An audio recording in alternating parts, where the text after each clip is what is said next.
Hello,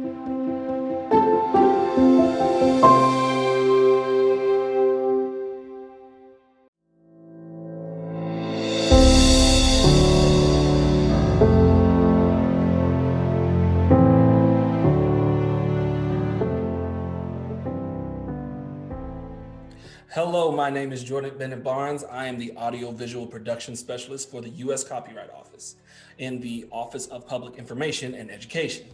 In celebration of Black History Month, I have the pleasure of interviewing Ms. Harriet V. Bennett. Now, Ms. Bennett, who also performs under the moniker Wordswoman, is a phenomenal poet, a powerful playwright, an extraordinary vocalist. She is also an author. One of her books entitled A Love Deferred. And on top of all of that, she is also my mother. Now, listen, I'm not just saying all this stuff just because she is my mother. Her pen is a mighty tool. It's so great. It's phenomenal the way that she can just touch on different aspects of what's going on in our society today and transform it into a work. In addition to that, she has definitely been a spark in my creativity.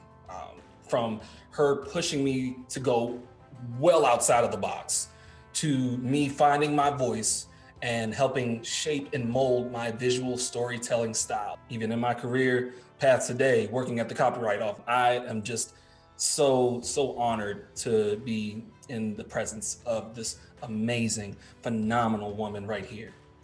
Miss Harriet Bennett, thank you. Thank you very much for giving us your time today. Thank you so much.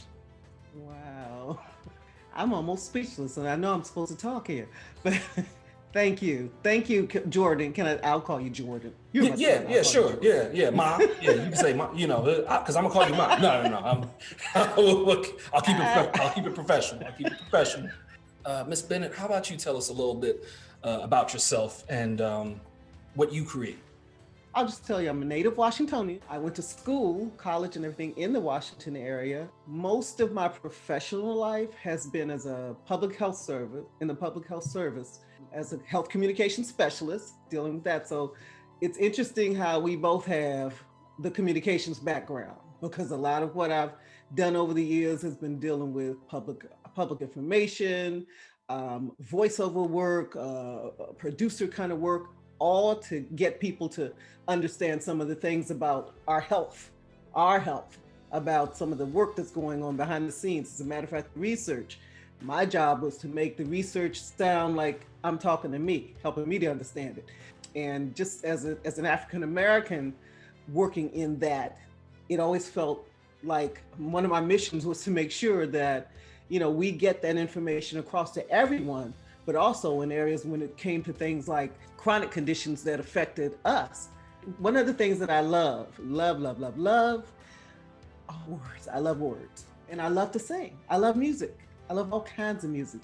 And so early on, I was doing a lot of singing, primarily in gospel music, inspirational music. And I've sung in several groups and stuff. I was with a couple of trios. One trio in particular is called Reverence, but I know singing has always just been a love of mine. A lot of what I've done is, I hoped over the decades, is to reach people. Certainly, like I said, in the Black community, in my Black family, in my extended members, but things that would transcend beyond that, that would help us to know that we are so much more. And I pray that's one of the things I've extended in terms of you. I mean, I've seen you grow, and I'm just so proud of you. So proud of you. You're gonna make me blush here. Who are your inspirations? My inspirations were definitely my parents, Ernest and Carolyn Bennett. My father was actually born in 1896. When I was born, he was already in his 50s. What I enjoyed from that was just a rich history of someone who had lived through a lot. He was just an inspiration. He was very intelligent. He was quiet, but not silent. I mean, when it was time to say something, he would say it. And when he said it, you listened. Just a really great guy. He was really great. I called him my poppy. I get a little choked up when I talk about him. And of course, my mama. My mama from Fort Valley, Georgia. I always say I'm a Georgia girl at heart. She was just an amazing woman. You know, back in the 1900s, I mean 1920s and 30s and stuff, the women who came up in that time, they just had a certain flair about them. And my mama, who I called Sita Mama, she was a woman who had such poise about her. I've had some great people in my professional life who have been like my mentors. One woman in particular, Patty Grace Smith, she saw something in me and she encouraged that in me. She sort of pushed me in a way that made me to know that don't be afraid to do this, don't be afraid to do that. But in terms of writing, my one heart, Dr. Maya Angelou. Yeah. She could write, she could take a line and deliver it like nobody else. I was always inspired by that. And so when I just started writing and poetry, I heard her in my head. I just felt her presence. She inspired me. We never met, but that's who was somebody that really made me know that, use what you have and be natural about it, be confident about it, and just be loving, just be yourself. That's what it was, be yourself. And you're an inspiration, believe it or not. You have really, you've been there. And there's something I've seen in you. When I was at my lowest points, I saw a strength in you, and I thought, my son is showing me what I need to do. I definitely know the impact that parents can have to inspire you. I can hear you speak, and I can hear my grandmother, your mother's voice come out of you. A lot of our parents inspire us, and it's definitely genuinely shocking when you hear that you inspire your parent. I'm very humbled. I'm very honored to even be in that list. The theme of this year's Black History Month is the Black family, representation, identity, and diversity. What does that mean to you and your creativity? What role does your family play in your creativity? When I look at our quote unquote Black family, before you were here, we grew up to have a father who was born in 1896, who worked and who poured into his children, to have a mother who was they were just both nurturing. There were 6 of us. There were 6 children in our family. And we grew up very close and very crazy. Always laughing, always having fun, always playing games. Oh, we fought too. And we weren't always good. I love that the theme is the Black family. The strength of the Black family is to come together. Is that connection that we have in good times and bad times, and how we made it work. The strength of who we are, existing, is connecting. A lot of my writing is inspired by just everyday things that I've gone through, good and bad. And I found through my writing that I could just write about it. I can talk to you, I can talk to anybody and hear something, and I'll hear a word or hear a line. I'll go and write it in my notes. This word or this phrase, develop as something, develop as a poem, develop as a song, develop as a story. That's how A Love Deferred, the book I have, co-written. It has a male and a female perspective on life, on relationship. That's how I started that. I thought I was writing it as something I would submit to a magazine. And then I happened to be talking to the person who would end up being the co-writer. When he read it, he said, "Is that a book?" I said, "No."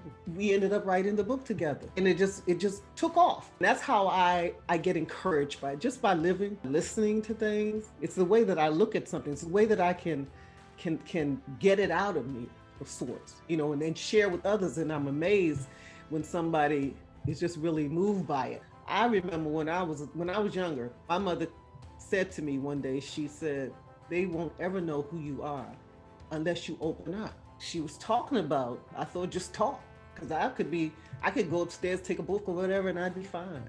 But now this is opening up, that I'm opening up to experiences and opening up to sharing things. That woman was deep. She was prophetic. Because that's what's happening now. Yeah. Some decades later, yeah. I'm still opening up. And that's it. And so you never stop opening up if you really want to share, if you really want to be used. In today's time, why do you think that art is needed? Art is a necessary thing. As living beings, we are fed through art in whatever form it is. Art can be as a singer, as a writer, as a dancer, as a poet. It's expression. If we aren't able to express ourselves, you'll never get to know the deep inner thoughts of somebody, or the deep inner thoughts to expressing something that will help somebody else. So art has got to be something that exists. Art cannot be something that's set aside everything we look at. There should be some form of art connected to it. We need to have something that will help people to feel. It's almost like it is therapeutic. It has to thrive, not die. And it helps us understand the cultures. Mhm. Culture. What is your connection to copyright, and how has copyright influenced or even guided your work? Well, the very obvious connection is you.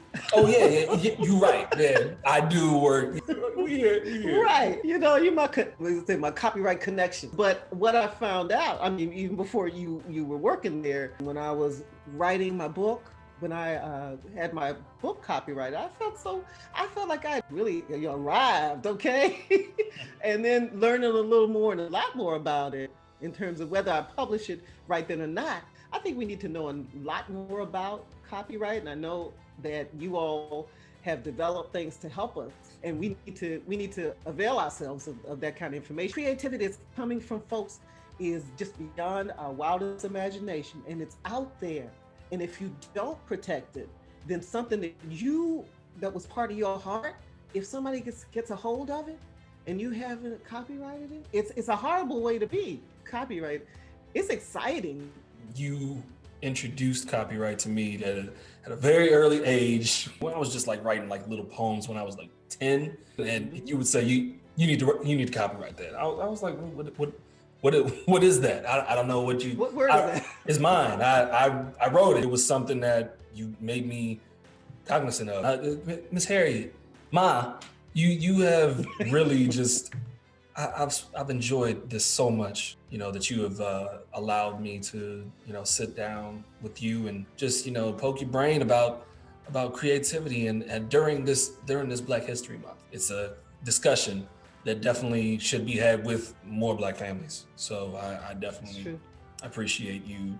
I do want to ask, you got some works that you might want to share with us? I'd like to share a piece that I've written that will be in, again, my book, The Truth About Onions, Writings of Help, Healing, Hope, and Humor. I think about where my head was, my heart was, why I am so just in love with these words and what stories they help to tell, and what emotions they bring out, and what sort of guidance they give, and just what strength they give. I am one of so many little chocolate girls who, though very shy, found her outside voice from a child to an adult in words. I'm one of so many little chocolate girls who, though never having met her, considered Miss Maya Angelou a writing mentor. So I celebrate who she is, and I salute this amazing woman whose life and spirit helped make my love of words a personal journey to put pen to paper and write. Why do I write? To unleash, to unlock, to uplift. Why do I write? To define, to defy, to declare. Why do I write? To taunt, to testify, to transcend. Why do I write? To champion, to chastise, to challenge. Why do I write? To boast, to boost, to bless. Why do I write? To educate, to emulate, to empower. Why do I write? To step up, to speak out, to stand. Words are profound. Words reveal. Words wound, but words can heal. That's why I write.